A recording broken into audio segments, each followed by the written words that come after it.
Bonjour tout le monde.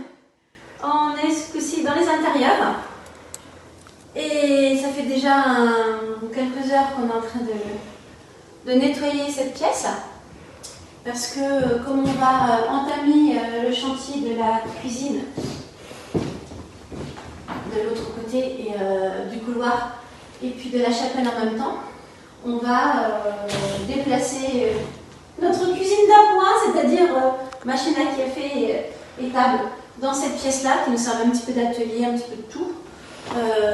Et quand même, c'est bien d'avoir un minimum de propreté, ce qui n'est pas évident, parce que quand on frotte un peu les murs, je ne sais pas si tu peux. Je peux montrer de ce côté-là. Alors, Quand on frotte les murs, il y a la poussière de la peinture qui vient avec.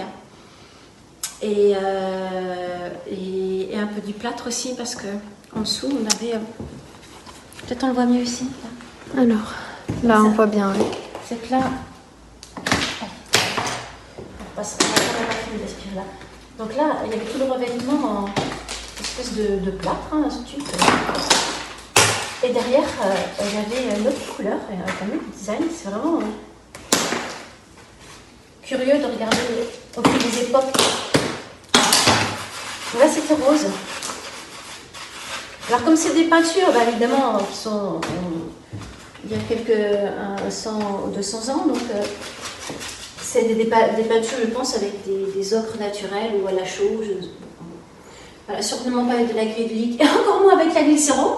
Ce qui fait qu'avec le temps, quand on nettoie, même quand on passe un coup d'éponge humide, c'est toute la peinture qui sont là. Donc, c'était clairement pas quelque chose de lessivable. Mais voilà, c'était... ça nous donne à voir. C'est un peu plus clair. On redécouvre aussi là-haut les jolies décorations. On verra comment on va refaire tout ça. De toute façon, ce plafond-là ne peut pas rester. Voilà, il est trop abîmé, il est trop endommagé. Donc ça va être un faux plafond en placo qu'on va refaire. Et puis pour l'instant, on nettoie un peu et puis... fin de la semaine prochaine, enfin le chantier fenêtre va commencer. Donc là, il y a toutes les fenêtres qui étaient cassées, on a enlevé les bouts de verre qu'il y avait partout par terre. Et c'est intéressant de voir ici quand même, comme c'est ingénieux. À chaque fois, on fait que se dire qu'est-ce que c'est ingénieux. Donc en fait, ils ont quand même ici taillé une rigole dans la pierre.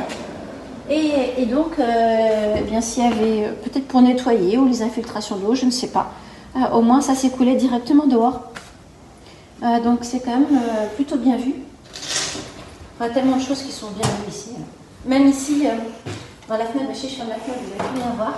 Il y a un secteur ici où il y a un trou dans le mur, on l'avait déjà plusieurs fois. Et il y a une barre en fait. Parce que c'est vrai que quand il y a du vent, et là on l'a déjà expérimenté, en fait, il y a cette barre qui vient dans ce trou-là et qui glisse de l'autre côté et qui vient s'encastrer et ça permet de maintenir le volet pour être sûr que ou en cas d'infraction ou en cas de grosse tempête, voilà, ne s'ouvre pas. Puis surtout après, ça vient, le volet vient s'encastrer directement dans le montant du mur. Alors, on va essayer de garder, notre idée c'est de garder ces volets, le maximum, dans les différents emplacements.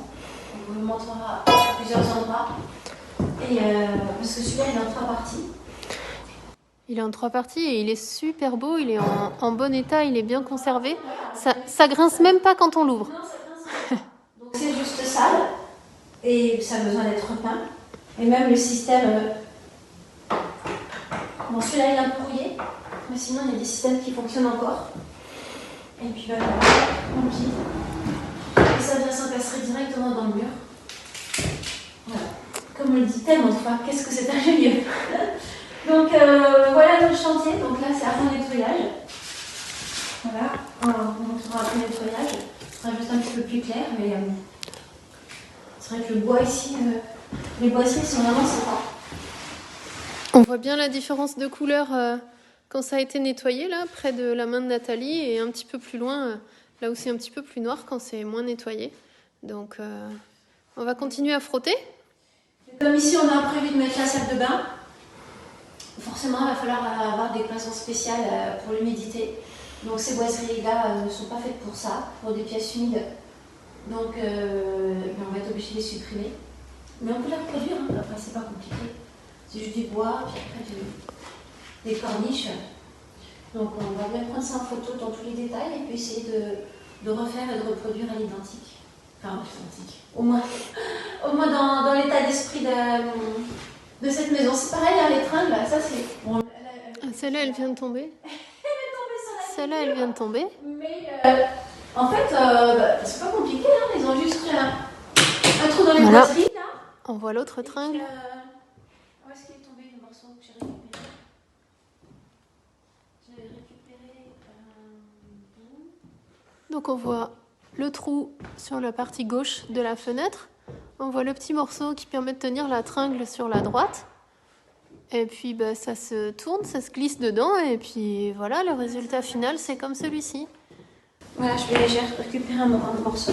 Voilà. En fait, c'est simple, hein, ils ont juste percé à bon diamètre dans le mur en bois. Et puis bah, la tringle, la rideau, passe dedans. Hein. Bah, si ça tient, on va le garder. Mais on ne sait pas encore trop comment on va refaire ce côté-là. Voilà, on va voir. Voilà, on verra. Encore beaucoup de questions qu'on va voir au fur et à mesure.